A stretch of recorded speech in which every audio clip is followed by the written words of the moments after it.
The night the radio wouldn't stop breathing. The station that was never quiet. Remote Station Delta was not marked clearly on most maps. If someone searched long enough, they might find a small symbol buried among contour lines and empty terrain, but there was no name written beside it. No roads leading toward it with labels. No indication that men lived and worked there day after day. Delta existed in the spaces between attention. It was built to be overlooked because nothing that mattered was supposed to happen there.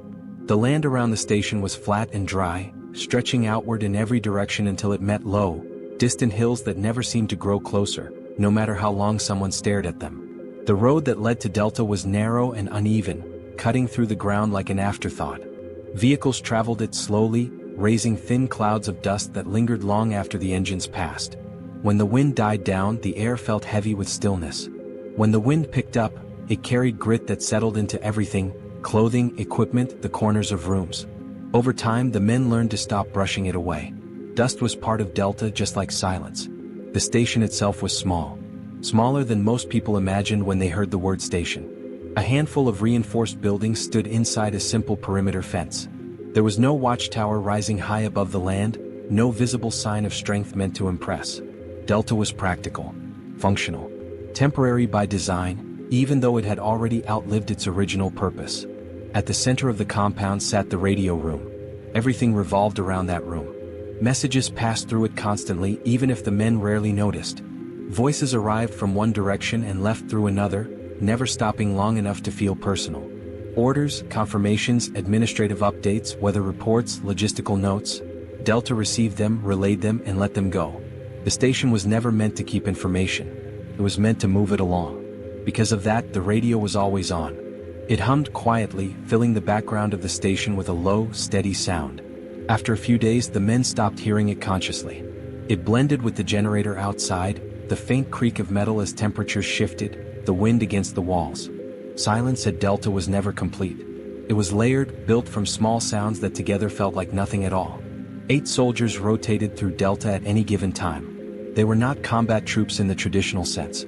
They were operators, technicians, guards, men chosen not for aggression but for patience. Men who followed procedures without complaint and did not look for excitement in quiet places. Lieutenant Aaron Cole had been assigned to Delta 3 months earlier.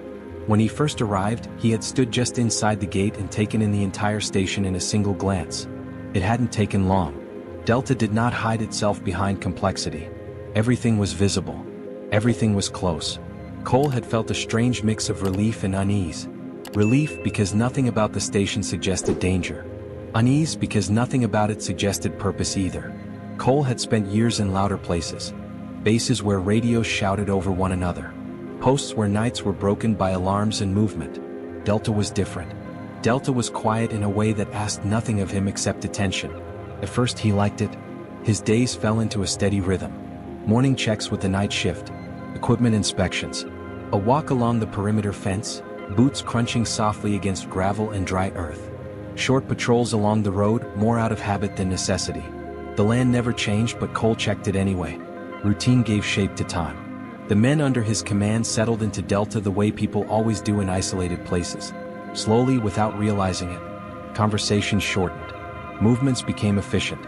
Jokes were shared quietly, then repeated until they lost their humor and became familiar sounds instead. Cole noticed small things about each of them. Specialist Nolan, the senior radio operator, spoke little but listened closely. He had the habit of adjusting his headset even when it sat perfectly. A nervous motion, though Nolan would never admit to nerves. Corporal Hayes, responsible for perimeter security, walked the fence line with the same pace every time, counting steps without meaning to. If something changed, Cole knew Hayes would notice it immediately. Technician Morales treated the equipment with careful respect, as if the radios and generators were living things that responded better when handled gently. They were good men. Reliable. The kind of unit that disappeared into the background of a war and kept functioning without recognition. Most days passed without incident. Morning brought pale light and cooler air. By midday, heat settled into the compound, pressing down on metal surfaces and drawing sweat from even the smallest movements. Evenings were quieter, the sky fading through colors that felt wasted on such an empty place. At night, Delta belonged to the stars. The lights inside the compound were kept low. Floodlights illuminated the fence line, but beyond that, darkness took over completely. The sky above stretched wide and deep, filled with more stars than most of the men had ever seen. Sometimes Cole would stop during his evening walk and look up, reminding himself that the world beyond Delta still existed. It was on one of those nights that the radio changed. Not dramatically. Not in a way that demanded immediate attention. That was part of what made it unsettling later. Cole had just finished his perimeter check. Hayes reported everything normal. Sensors were green. No movement on the road. The same report Cole had heard every night since arriving. Cole stepped into the radio room to speak with Nolan before turning in. The room was dim, lit mostly by the soft glow of screens and indicator lights. Nolan sat at the console, posture relaxed but alert, fingers resting lightly near the controls. "Anything unusual?" Cole asked, his voice low. Nolan shook his head. "Traffic's light tonight. Mostly routine relays." Cole nodded, satisfied. He turned toward the door. That was when he stopped. At first he thought he imagined it. A faint sound, barely noticeable beneath the usual hum. Cole stood still, listening. Nolan noticed his pause. "Sir?" Cole turned back slowly. "Did you hear that?" Nolan frowned slightly and adjusted his headset. He listened more closely, isolating the ambient noise from active channels. There it was. A sound beneath the static. Not interference. Not mechanical distortion. A slow, steady rise and fall. Like breathing. Nolan straightened in his chair. That channel isn't supposed to be active. Cole stepped closer to the console. The sound was clearer now, undeniable once noticed. It wasn't loud. It didn't intrude. It simply existed, steady and patient. "Check the source," Cole said. Nolan pulled up routing data, fingers moving with practice speed. The signal didn't originate from any listed station. It wasn't being relayed through Delta. It wasn't tagged or identified. It occupied the frequency without explanation. "It doesn't make sense," Nolan said quietly. "It's not noise. It's not a loop." Cole listened, arms crossed, jaw tight. He had spent enough time around radios to know what they sounded like when they failed. This was not failure. "How long has it been there?" Cole asked. Nolan hesitated. "I don't know. I only noticed it just now." Cole felt a chill that had nothing to do with the night air. "Log it," he said. "Keep monitoring." "Yes, sir." Cole left the radio room and returned to his quarters, but sleep did not come easily. As he lay on his cot, the sound followed him in memory. The rhythm. The patience of it. Radios carried voices, data, signals. They did not carry presence. By morning, the station woke to routine. Breakfast, checks, reports. Nothing seemed different. And yet, something had shifted, like a weight placed gently on the air. The radio continued to breathe. By the third morning after the sound appeared, no one at remote station Delta argued about whether it was real. That stage passed quickly. There was a brief window, lasting only a few hours, when the men tried to convince themselves that the sound was an artifact of fatigue or imagination. That window closed the moment more than one person heard it without being told what to listen for. After that, the sound simply became part of Delta. It didn't announce itself. It didn't demand attention. It existed beneath everything else, steady and patient, like it had nowhere else to be. Lieutenant Cole noticed the change in the way people moved before he noticed it in their faces. Small adjustments. Slight hesitations. Men pausing before entering the radio room, as if stepping into a space where something unseen was already present. Specialist Nolan remained at the console longer than required. He didn't complain. He didn't mention it directly. He simply stayed, listening as if the sound might change if left unattended. The first official response from command arrived late that morning. Cole stood in the radio room while Nolan read it aloud. Delta, continue monitoring anomalous signal. Log duration, frequency stability, and interaction with active transmissions. No further action at this time. That was it. No questions. No concern. No request for samples or escalation. Cole felt a familiar irritation rise in his chest. The kind that came from knowing someone far away was reducing a lived experience to a line of text. Did they ask for recordings? Cole asked. Nolan shook his head. Negative, sir. Did they acknowledge the description? Nolan hesitated. They acknowledged receipt. That wasn't the same thing. Cole nodded once and stepped away. Keep logging. Yes, sir. The men returned to their routines, because routines are what soldiers rely on when there is no guidance beyond procedure. Breakfast tasted the same. The perimeter looked unchanged. The road remained empty. Dust still clung to boots and equipment. But the sound never left. The breathing was subtle enough that it did not interfere with transmissions. Messages still passed through Delta. Voices from other stations came and went, unaware of the presence beneath them. Operators found that if they focused, they could hear both at once. The crisp clarity of distant voices layered over the slow, steady rhythm. It was possible to ignore it if one tried. Cole noticed that fewer people tried. Technician Morales ran additional diagnostics that afternoon, even though Nolan had already checked the equipment.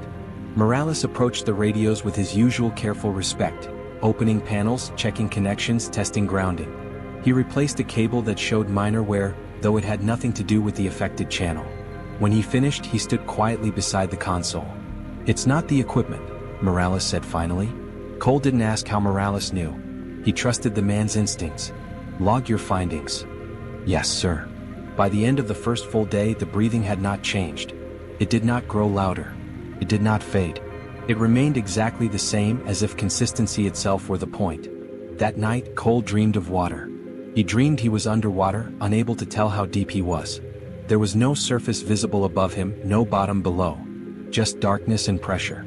In the dream, he could hear his own breathing inside his helmet, loud and distorted. When he woke, he lay still, listening. The station was quiet. And beneath that quiet, the radio breathed. Cole sat up and rubbed his face. He told himself it was coincidence. Dreams fed on recent experiences. There was nothing unusual about that. Still, he did not go back to sleep. On the second day, Nolan reported something subtle. "The sound's clearer," he said. Cole frowned. "Clearer how?" "It's easier to pick out. Same volume. Same rhythm. But less static around it." Cole listened himself. Nolan was right. The breathing stood out more distinctly now, like a voice that had learned where to sit in the noise. "Frequency drift?" Cole asked. Nolan shook his head. "Stable.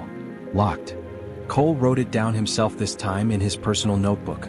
He had started carrying it again without thinking about why. By midday, everyone at Delta had heard the sound. No one mentioned it openly anymore. The novelty had worn off. Jokes had faded. The sound was no longer strange enough to comment on, and not familiar enough to feel safe. That afternoon, Cole ordered a structured experiment. "We're going to isolate the channel completely," he said. "No relays. No overlapping traffic. I want to hear it alone."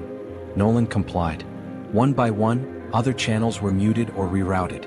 The radio room grew quieter until only the breathing remained. In the silence, it felt louder. Cole stood with his arms crossed, listening. The rhythm was steady. Inhale. Exhale. No variation. No distortion. It did not sound mechanical. It did not sound human either. It existed somewhere in between, close enough to familiarity to be unsettling. "How long can we hold the channel like this?" Cole asked. "As long as we want," Nolan replied. "It's not being used for anything else." "Record it." Nolan activated the recorder. Minutes passed. Nothing changed. After an hour, Cole ordered normal operations resumed. That night, Corporal Hayes reported a brief sensor alert along the eastern fence line. The alert lasted less than a second. No movement registered afterward. Hayes walked the perimeter personally, checking the fence, the ground, the surrounding terrain. Nothing. He reported back with a tight expression. "Probably dust," he said. Cole nodded. Dust caused false alerts all the time. But he wrote it down anyway. The third day brought fatigue. Not the kind that came from physical exertion. The men slept. They ate. They rested. But their eyes lingered on things longer than before. Conversations stalled mid-sentence. Pauses stretched. Cole noticed Morales standing in the generator shed longer than necessary, listening to the machine as if it might speak. He noticed Hayes counting his steps out loud one evening, then stopping abruptly when he realized he was doing it. He noticed Nolan rubbing his temples more often, his jaw clenched even when he wasn't speaking. That afternoon, Cole requested guidance again. Delta reporting continued anomalous signal. No degradation. No resolution. Personnel experiencing distraction. Request further instruction. The response came hours later. Continue monitoring. That was all. Cole stared at the message longer than he should have. He wondered who had typed it. He wondered whether they were sitting in a brightly lit room, surrounded by voices and screens, far removed from the quiet weight of Delta. He wondered whether they were listening. On the fourth night, the breathing changed for the first time. Not in volume. In timing. Nolan noticed it first. He leaned forward slightly, eyes narrowing. "Sir." Cole stepped closer. The rhythm was different. Still steady but slower. Slightly deeper. Cole felt a chill. "How long has it been like that?" he asked. Nolan checked the log. "A few minutes. I thought I imagined it." They listened together. After another minute, the rhythm returned to its original pace. Nothing else happened. But the station did not relax. That night, 2 more sensor alerts triggered briefly, each in a different sector. No movement followed. No signs. Just alerts, appearing and vanishing like the pause in the sound days earlier. Cole ordered double checks. Hayes walked the perimeter twice. The land remained empty. By the 5th day, the breathing was no longer something the men heard only in the radio room. It followed them. Not physically, psychologically. Cole noticed men pausing during meals, listening for a sound that wasn't there. He noticed Nolan removing his headset more often, as if giving his ears a break, only to put it back on moments later. He noticed himself doing the same. That morning, Cole called a meeting. The men gathered in the mess area, standing rather than sitting, as if ready to return to their duties at a moment's notice. "I'm not going to speculate," Cole said. "We stick to what we know. The signal exists. It's stable. It's not interfering with operations." He paused. "But it is affecting us." No one argued. "We'll adjust shifts," Cole continued. "Shorter rotations in the radio room. More breaks. No one listens longer than necessary." He met Nolan's eyes briefly. "We're not ignoring it," he added. "But we're not letting it run us." The men nodded. Routine resumed, altered but intact. That afternoon, Cole attempted something he hadn't planned. He waited until the radio room was empty. Then he keyed the microphone on the affected channel. "Delta Station," he said calmly. "This is Lieutenant Cole." The breathing continued. "I don't know what you are," he continued, feeling slightly foolish even as he spoke. "If this is interference, acknowledge." The sound did not change. Cole released the microphone and stood there, listening. Nothing happened. He logged the attempt. That night, the breathing grew louder. Not dramatically. Just enough to be noticeable without effort. Cole lay awake, staring at the ceiling, the rhythm echoing faintly in his mind. He realized something then, something small but unsettling. The sound no longer felt like background noise. It felt like company. By the end of the first week, the breathing was no longer discussed as an anomaly. It had become a condition. Remote Station Delta continued to function. Reports were sent. Relays passed through. The generator ran. The perimeter held. On paper, everything remained operational. But inside the station, something had shifted quietly, like furniture rearranged in the dark. The men adapted in small, almost unnoticeable ways. Radio operators rotated more frequently, even when protocol didn't demand it. No one said why. It was simply understood that listening for too long felt wrong, the way staring into bright light eventually hurts even if it doesn't blind you. Technician Morales began wearing gloves more often while working, even indoors. Cole noticed it one morning as Morales adjusted a panel in the radio room, hands covered in thin fabric despite the heat. "Everything okay?" Cole asked. Morales nodded. "Yes, sir. Just habit." Cole didn't press. He had learned that habits often formed before reasons caught up. Corporal Hayes doubled his perimeter walks without being asked.